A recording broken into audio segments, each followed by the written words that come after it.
Welcome to the A16z podcast. I'm Michael Copeland, and I am sitting here with Frank Chen and Chris Dixon. Welcome, guys. Hey. Hi. We are here to discuss Verizon and AOL. $4.4 billion for AOL. What does that say about Verizon and the carrier business, and what does it say about AOL's business? Yeah, I mean, if you'd asked me this morning or before I saw this, who the likely acquisitions today, this would be low on the list or not on the list. It was surprising. Right. I think the short answer to probably every tech M&A you see anywhere for the last 5 years is mobile. Right. You can pretty much answer you can go to any tech cocktail party and just answer everything with mobile, and you'll sound like you know what you're talking about. I think increasingly it's probably also mobile video is the answer to all these things. So somewhere there's a probably a McKinsey PowerPoint that has the words mobile video, programmatic advertising, synergy, user tracking, et cetera, which was the kind of justification for this. I think there's sort of broadly like the sort of a positive and a negative kind of spin on this. The positive spin is, Verizon sees the future, which is, the cable bundle is going away. More and more, it's like millennials now. It's something like the stats are like 5 hours a day they spend on their mobile phones. It's going to be all of their time on the mobile phone. Right. Video, TV is going to move to the mobile phone. HBO has already gone unbundled. Sports is going to go unbundled. Remember that Verizon did the NFL deal last year, right? Which is for their premium subscribers, you could get any NFL game streamed. That's right. That's right. And so they want to be at the forefront of this, and they want to be, and they don't want to be a dumb pipe. Exactly. So they're trying to layer value on top of what they. Which is the classic. I mean, this is just the pipe. This is the classic. The battle of the pipes, right? I mean, Comcast. Remember years ago they bought, it was like Daily Candy, Fandango, and Plaxo. Believe it or not, in their content. I'm still getting Plaxo requests to update my book. I think. I know. So I mean, so there's always the cynical view is this is always the dream of the dumb pipe to become the smart pipe or something. The positive view is they're seeing the future, and the future is mobile phones, and they're getting ahead of it.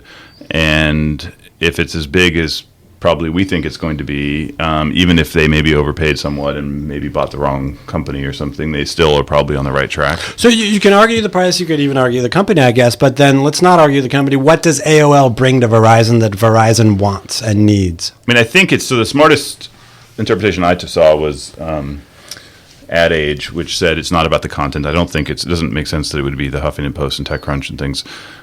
Their argument was so much of the online ad industry was based on cookie tracking, so tracking user sessions, and that now people are multi-device, and a lot of these devices don't allow cookies, and that Verizon would be able to say, oh, look, this is the same person that was on his or her phone, and now they're on the iPad, and they're on a different app and a different website, and so they would have this special ability to kind of mix their Verizon data network user tracking together with AOL's ad tech. I don't know, Frank, if that's how you just saw it. Yeah, so there's ad technology. There's also sort of video production technology, which is if you think about how videos are going to be created, compare and contrast sort of, how is Game of Thrones funded and created, right? HBO Studios funded it, and there was a massive studio effort to create this.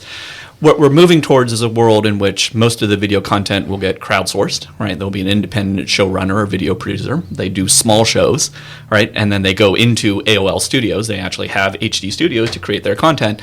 And then AOL Studios can also bring distribution, right? Wait, let me just back up. When you say crowdsourced, do you mean that the ideas kind of get validated by the crowd, not necessarily created by the crowd? Well, we're moving to a world in which the crowd might actually fund their favorite shows, okay. Right? So instead of studios, right, somebody will get money from 1,000 fans. That somebody will walk into AOL Studios, produce their thing, and then AOL and Verizon can now bring distribution, right, for that brand new video content. So I think if you look at the historical view... And monetization. And monetization, right? Sort of the ad tech, who watched, how many, right, what counts as a watch, right? 30 seconds, a whole minute, right? So if you think about it from the historical point of view, which is how I like to think about these things, everything is up for grabs in the video to mobile value chain, right? How are we going to fund the shows that we watch? How are we going to distribute the shows that we watch? How are we going to discover the shows that we watch, right? That entire value chain is going to get upset, and I think the positive spin to put on the Verizon AOL deal is they see it, and they want to be at the front of it. Yeah, I think to echo that it's sort of like now it's 1995, And instead of the newspaper industry, it's the TV industry, right? Like it's about to be, if according to this sort of bullish view, internet bullish view, it's about to, the tsunami is about to hit, right? And you need to sort of get ready for it. It's also interesting that now, it used to be that these companies would more kind of stay in their lane, so you'd had the sort of the different layers of the network.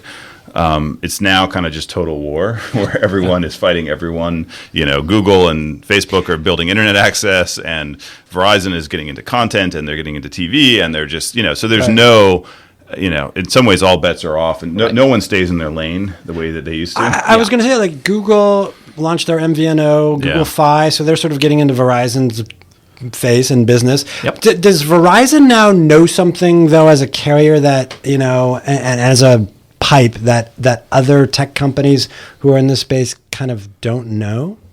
Well, controlling the smartphones, you know exactly who your users are, where they go to sleep, which means that wherever your cell phone went to sleep is probably where you live. So they know the zip code of where you live. So they do know a lot of things about you. The question has always been, should there be a Chinese wall between network operations, which knows that stuff, and an advertising business, which could take advantage of that stuff? And that'll be a question to be settled here, which is, I know exactly where you are and where you live and where you go, and I know where you are at any moment in time. In the darker theory, I have to wonder if this is at all related to the net neutrality stuff. There's a couple of regulatory things that fit in. One is, if you go a lot bigger than AOL, or at some point, like, this is probably the biggest company you can buy and not have major regulatory oversight. Number one, right. And then so that's number one, and then number two, is like, in a world where net neutrality is banned, are they looking for workarounds? So, like, the most popular workaround for net neutrality is zero rating. It's called, which is a flagrant violation of net neutrality. Right. It's just somehow they've made it look like it isn't. But it's basically saying, hey, we'll give you free internet access for our websites, and you have to pay normal rates for everything else. Right. With this potentially, you could imagine their content. I don't know what, you get your data caps on Verizon waived for all the AOL content, and I don't know how, and if you run your ad network through our system and share revenue with us, you'll have better user tracking, and you can imagine a lot of ways in which the network and the content and the monetization interact in quote synergistic ways, which the whole point of the net neutrality debate was to avoid things like that. Right.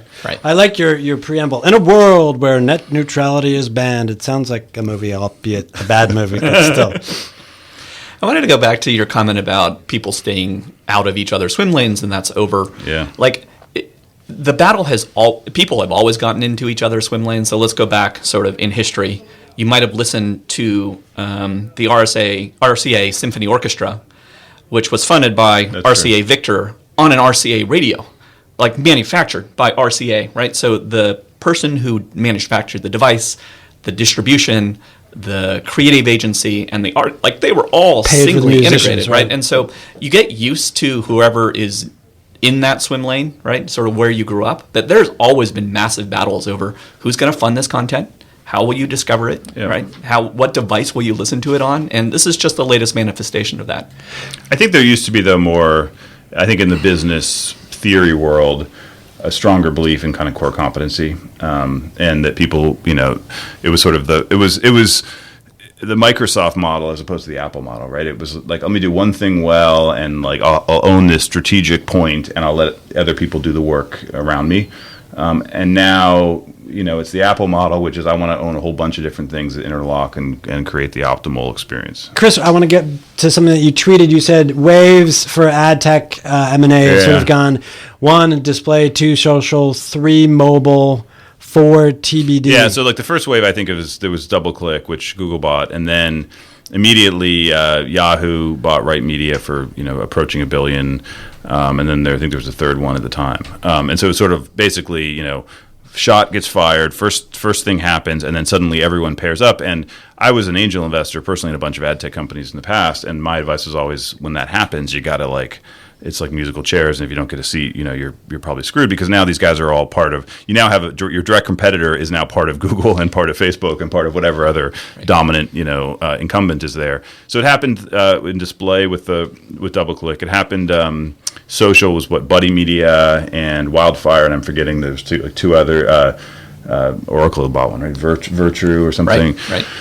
And then in mobile, it was AdMob and Quattro. Right. I don't know if there was ever a SEM wave. I don't think there was those a big guys. Those rollout. never really got bought. I think because it was good, they were all just so dependent on Google. There was only one kind of incumbent.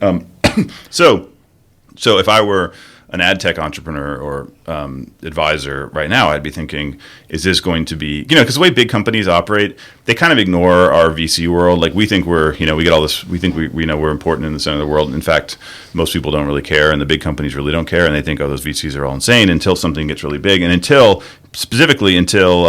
one of their peers takes action something, and crosses over into our world or something.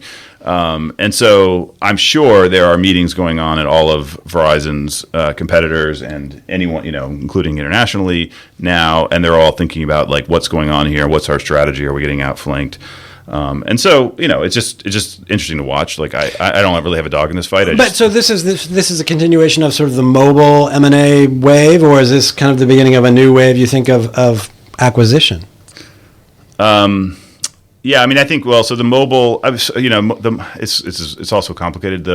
That particular mobile wave, my impression was a little bit of I don't know, Frank, what you think. I feel like that was kind of actually fizzled out. I don't think those two companies are actually in.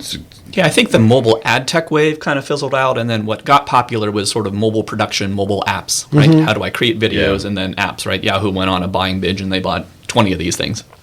Yeah, I mean, because the mobile ads, the prior mobile ad wave was predicated on the notion that ads would become a dominant monetization model on mobile, which actually haven't really. Kind of didn't work. It's been more paid, and so that was sort of, in some ways, a false start. I think now it is again mobile, but it's much more around mobile tracking and attribution, and probably some kind. If you have a network of apps that use your, that use your programmatic ad buying service, things like that.